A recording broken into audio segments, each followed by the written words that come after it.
৭২-এর মুজিববাদী সংবিধান না। সেই সংবিধান শেখ হাসিনার সংবিধান না। সেই সংবিধান কোন দল বিএনপির সংবিধান না। তারা ফরমালি গণভোটের বিপক্ষে বলে নাই, কিন্তু ভোটের পরে টুঠাট মেজরিটি পাওয়ার কারণে তারা জনগণের রায়কে বিভ্রাঙ্গুলি দেখানোর সাহস করছে। জনগণ গণভোটের মধ্য দিয়ে বাংলাদেশের রাষ্ট্র কাঠামোতে যে পরিবর্তন চেয়েছে, আজকে 2/3 ক্ষমতার জোরে তারা সেটাকে অমান্য করার পায়তারা করছে।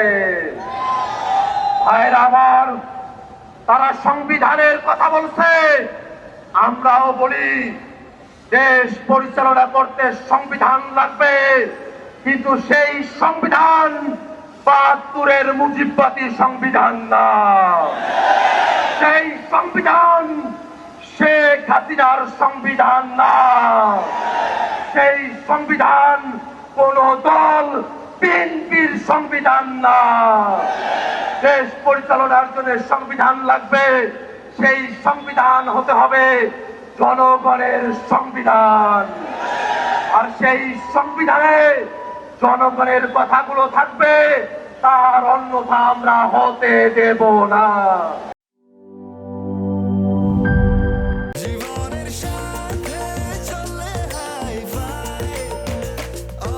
স্বাস্থ্যকর অল টাইম, সব সময় অল টাইম হেলদি লাইফ।